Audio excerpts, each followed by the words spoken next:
Hi, I'm Mara Webster with In Creative Company, and I'm so excited today to be talking to the Academy Award nominated editors of Tick, Tick, Boom.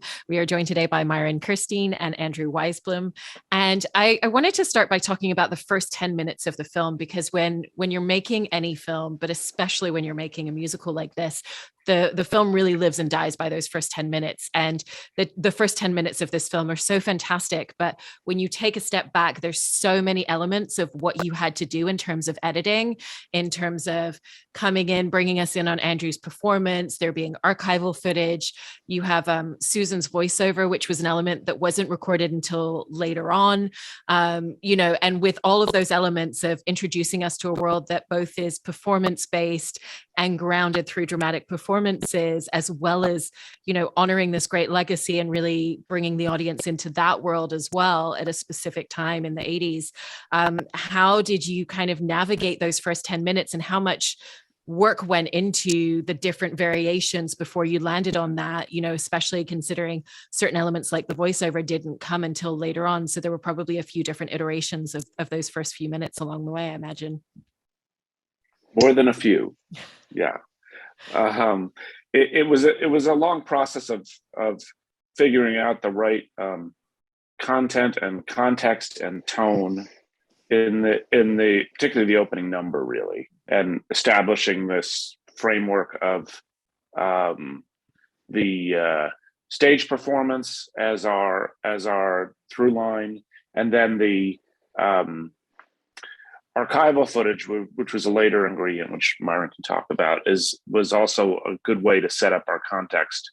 But it was also trying to figure out the right pattern of setting up the different characters that we were going to meet along the way, the conflicts that our character was going to face, but also something Lynn has spoken about, which is the rules of the musical, and how intercutting was going to work with our stage performances, and what the whole setup was, mostly so that we could break those rules later on, but at least we had a starting point and an energetic one, I think.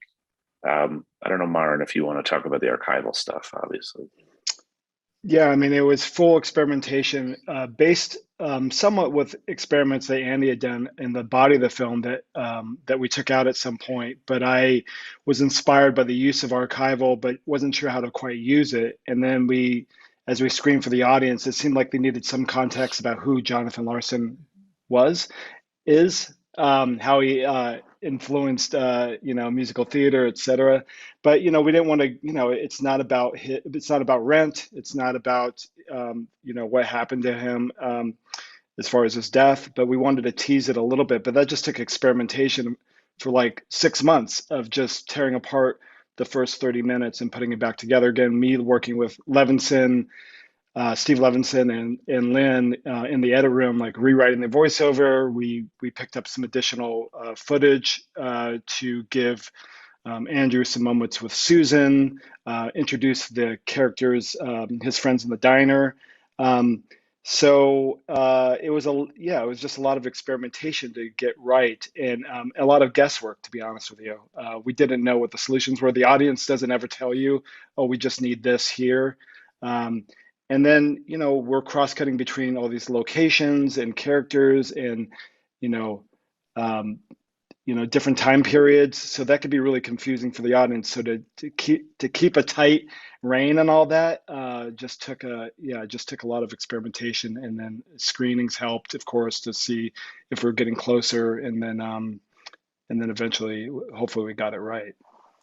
I mean, the myriad of complexities is so impressive, and jumping off of what Andrew was saying about, creating certain rules, but also really being able to break away from them. One of the things that I love and I think really resonates is within the musical numbers, how every single one kind of has its own identity. It's not the same way that we go in and out of them. It's not even the same way that we journey through songs. Sometimes it's primarily on stage. Sometimes we're in a workshop. Sometimes we're in two different locations, or even the duet between Susan and Vanessa Hudgens' character, which is a duet where they're not in the same space, and there's two different types of performance going on.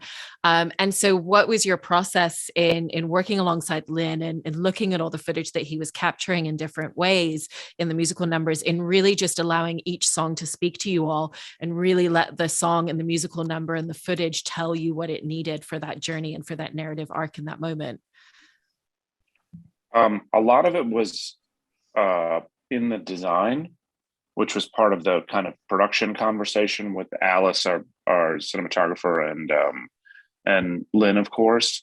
I think that one of the major points that you hit on there is the idea that each one is a little bit different, and that's sort of the dynamic of the film. Music is a musical, is that each number kind of has its own grammatical rule book, if you will. I mean, there are obviously commonalities between them, and they're set up, and it's not confusing. But some things are entirely in the past. Some things intercut with the stage. Some things are really only stage. Sometimes they're related. Sometimes they aren't. They're juxtaposed against each other and contrasting each other, as in Therapy, as an example. But that was something that we were able to push to keep finding the differences, because we had this blessing of having a performance, stage performance, as our context for everything and our setup for every music number that we hit. It gave us license automatically. We didn't have to justify breaking into song, because everybody took it for granted that it was a performance that was happening in the storytelling itself, in the monologue. So I'm not sure. Really, the main experiment that happened for us, or the main calibration that happened for us, was figuring out how long we had with each number and how long we had in between each number.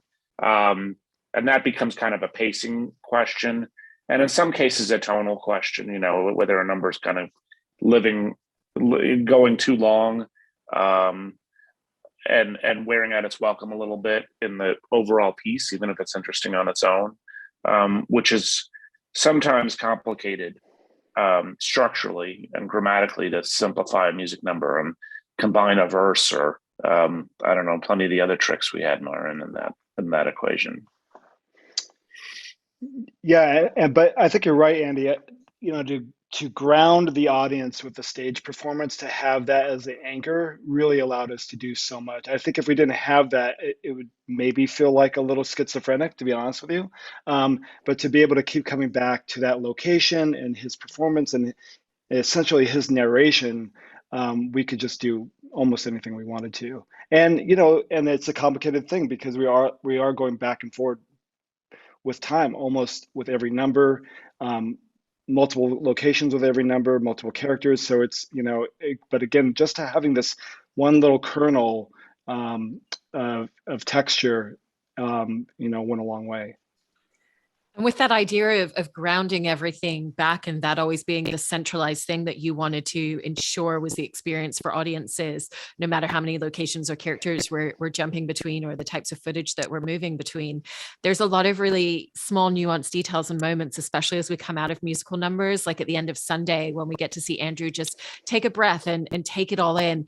And that also kind of allows the audience to do the same thing. And so particularly in regards to coming out of those musical numbers, whether it's that, or whether it's then seeing him sitting on the train writing a song after Susan's accused him during a fight of already coming up with a song that he's going to write about that moment. Was that always a consciousness in what is that nuanced detail going to be right after a musical number that brings the audience back into the dramatic world and into the next scene and the next moment? It's interesting that you point out those two moments, because that breath right after Sunday is something that Lynn actually picked up in additional photography. He wanted that breath for the audience to just like, oh my God, this is something we just experienced together, right? He wanted Jonathan Larson to have that breath, that joy of feeling of what he's just performed. And then that thing with Susan, after the fight with Susan and Jonathan after Therapy, that little beat with him riding on the subway was stolen from 3090. And so I just had more footage of that subway car. I was just like, well, we need that little breath to like remind us that he still has this other song that he needs to write, and the pressure's cooking, and you start to hear that ticking again in a real subtle way, the pressure building. And so those little in between moments are just as important as, these huge numbers you just experience. And you've both mentioned therapy there, which is such an emotional crux, particularly in the relationship between Jonathan and Susan. And with that, we're going back and forth between a musical number and, the disintegration of their relationship and being together romantically in that moment.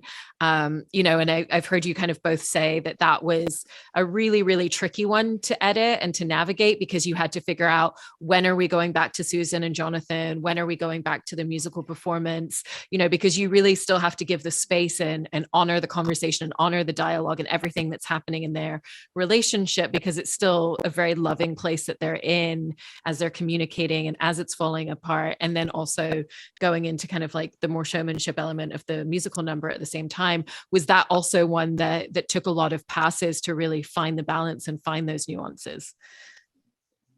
Absolutely. I mean, it's a sequence that it's kind of the Trojan horse for us, because it's where the movie turns pretty specifically. He's suddenly faced with the real potential for failure, not just anxiety, and failure in his relationship, failure in his career, where she's very pointedly saying, what if this doesn't happen for you? Then what? And so those things are kind of heavy for the movie, but obviously when you juxtapose it with this number that is pretty light, it's that contrast that makes it interesting. I don't think we were sure exactly how it was going to work, and we had to play around with it. I know that Myron experimented a bit with how intense the fight actually got so that they felt balanced.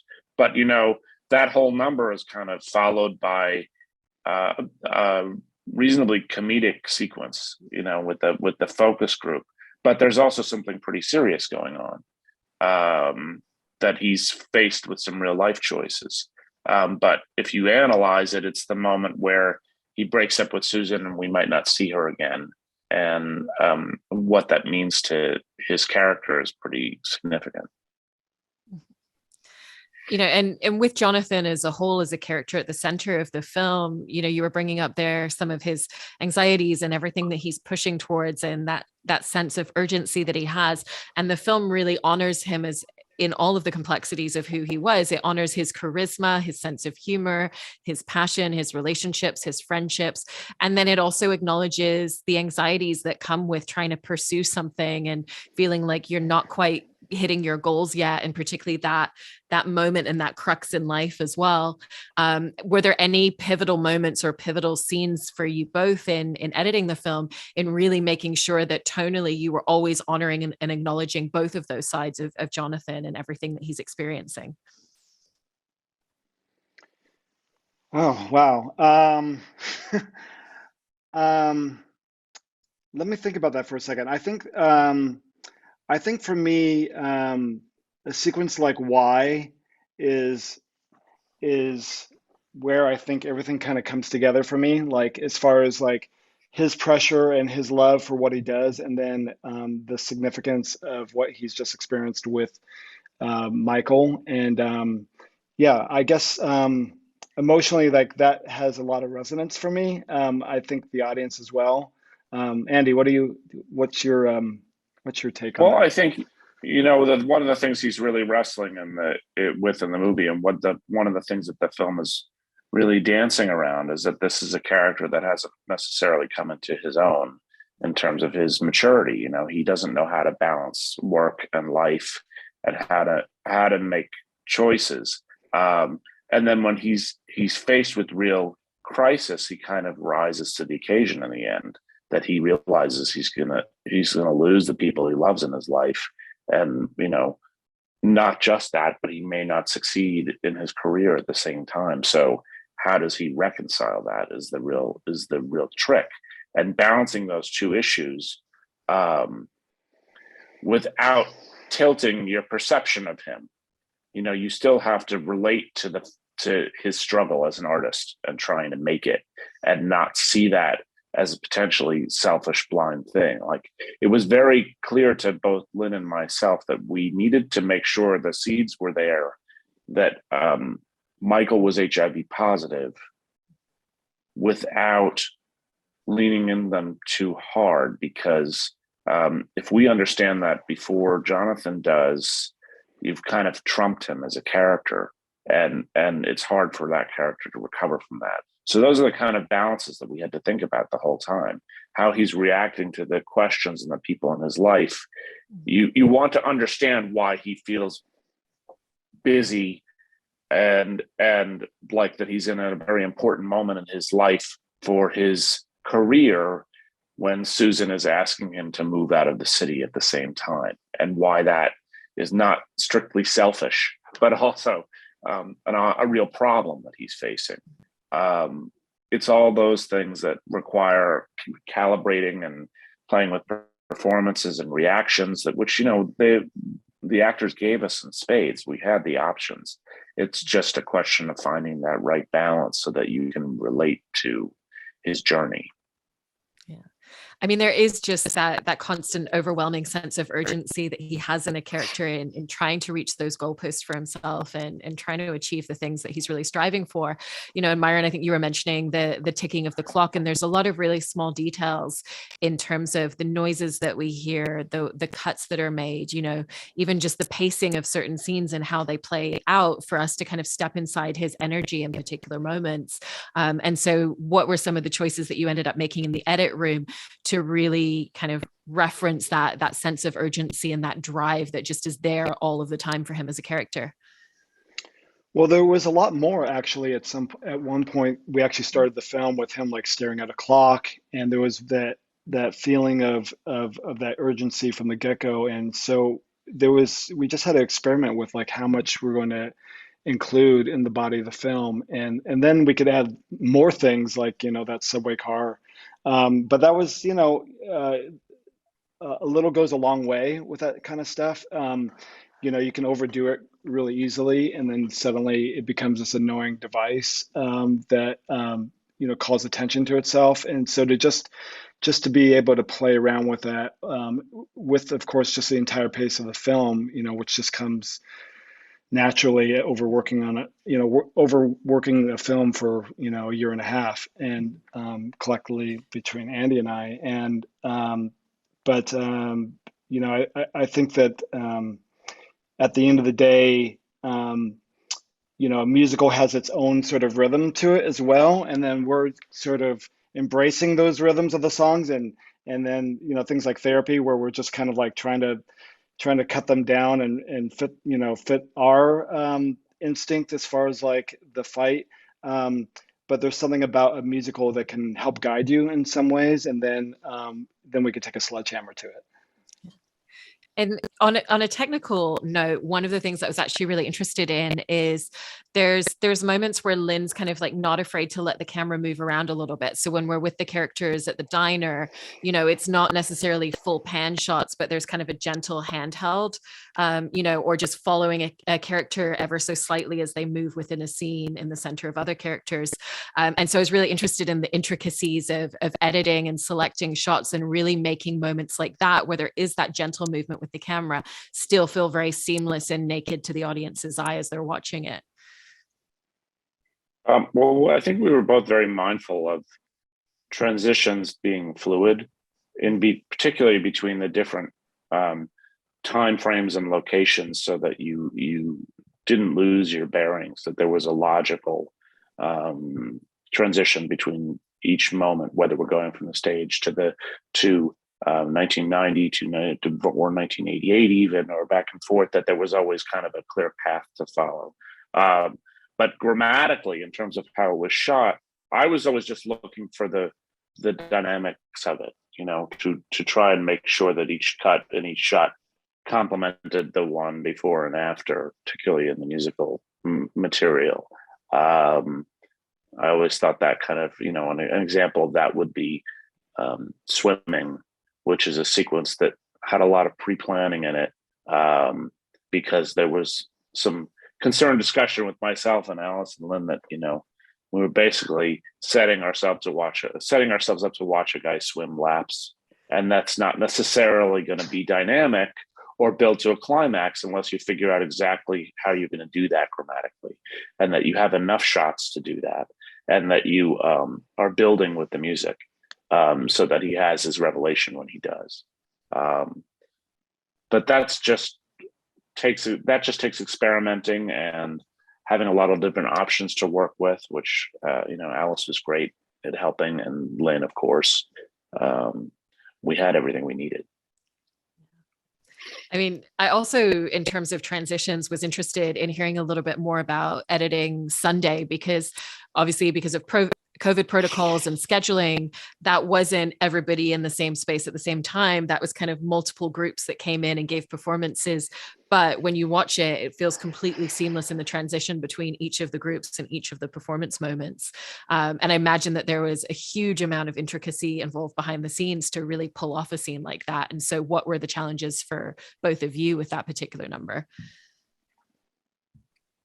Well, there were kind of two tiers to it. The first was getting it in the can to begin with, which is figuring out the logistics of shooting it safely and getting all those people together, not in the same spot at the same time, but on the set over the course of the same few days, so that we could tile them with each setup and have everything we needed. So there was a lot of focus on the master shots and what shots we were going to use for which part of the music, but also making sure that it had a clear contrast with the build up before it of the chaos of the diner, so that it would build to a peak and then cut off into this fantasy version, and that you had a clear contrast. And while the diner material of him just working Sunday brunch needed to be as energetic and chaotic as possible, and showing basically how unpleasant it is for him, the musical number itself needed to be the polar opposite. But then Myron had some other challenges with it, which had to do with the visual effects and making sure we got some much needed close-ups of some of our legends in there. Yeah, Len wasn't happy enough just having Bernadette Peters. He also wanted Cheetah Rivera and some other Broadway legends. So and then of course, like Andy was saying, he wanted more close-ups, particularly when the diner wall goes down. But it's hard, you want to you want everyone to have their curtain call, and so you're squeezing a lot of footage into a song that you can't really expand too much. And then the VFX element, just developing that over the course of the entire post, and having that frozen surreal Seurat element, that I think, where time is frozen, but you're like, well, where's the traffic? Well, we don't want traffic because that'll get in the way, but we don't want it to feel fake. We wanted a little bit of a postcard sort of vibe to it. Mm-hmm. That's really interesting to hear with that scene in particular. And one of the other things that you were faced with is starting a production with the intention of being able to have live music performances throughout the film. And then obviously with the COVID shutdown and then coming back into production, that just unfortunately wasn't a reality. So you had Real Life and Why, which were filmed differently to a lot of the other musical numbers. I know Boho Days, took a lot of precautions to be able to still film a live performance to get that real rawness and that energy.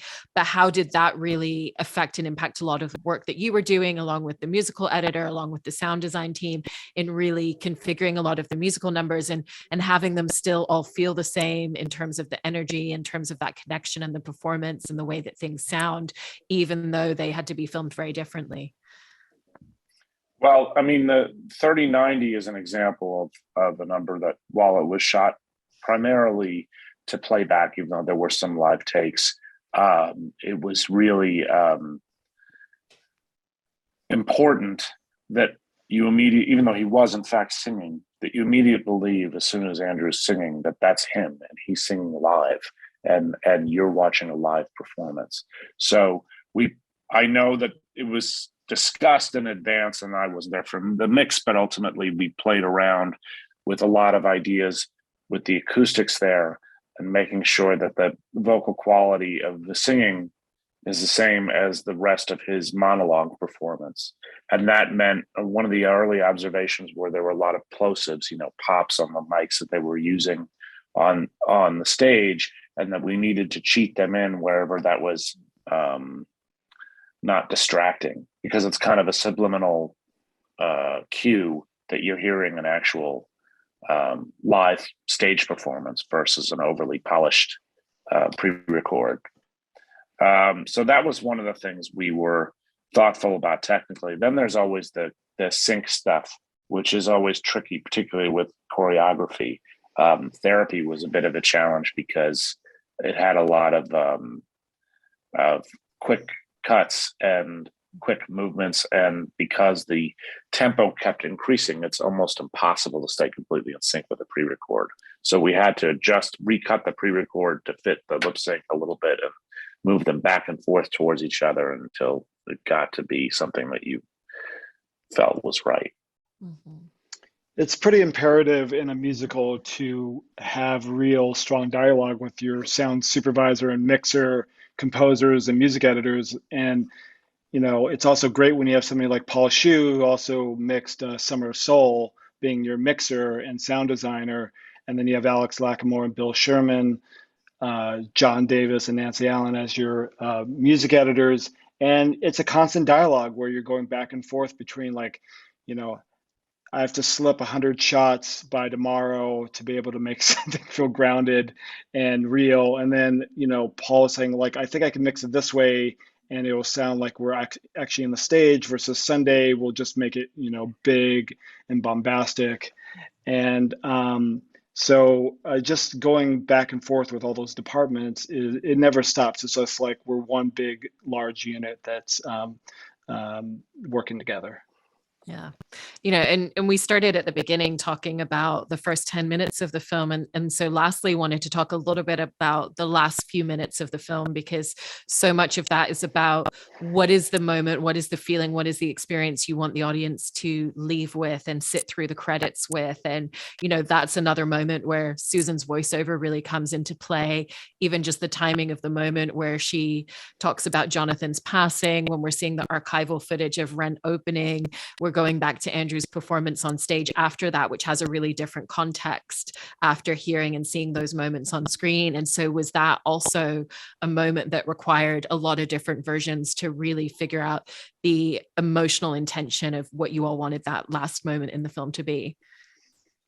Yeah, 100%. We experimented with that until the very end. And again, it came out of really frustration of wanting to tell the audience enough, but we didn't want to play into the biopic trope of white letters on black, saying this is what happened to Jonathan Larson and this was the legacy of Rent.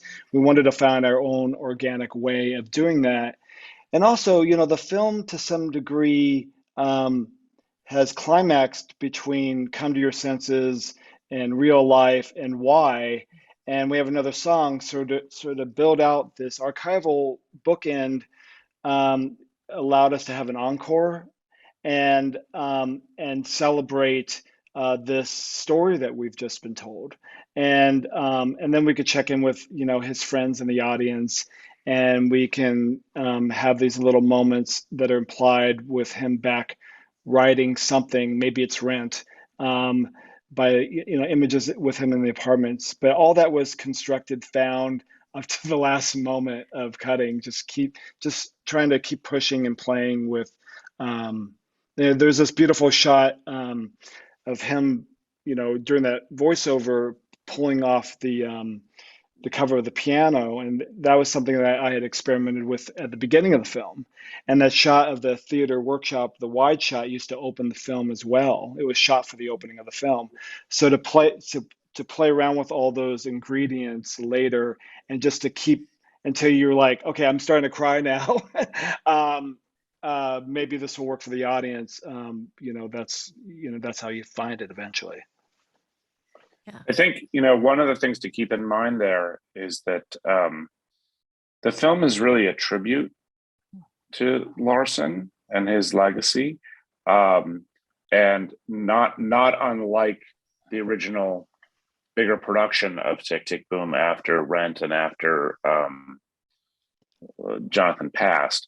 And it was important to Lynn not to reveal that the audience at the Tick, Tick, Boom performance was the cast of characters we were living with throughout the film until the end, until that moment where they're all kind of there, in some ways paying a respect to him or celebrating his life. So, when Myron and Lynn stumbled on, there was always this question of when and how do we actually reveal that how he died, or that he died when he did, before he saw his own success.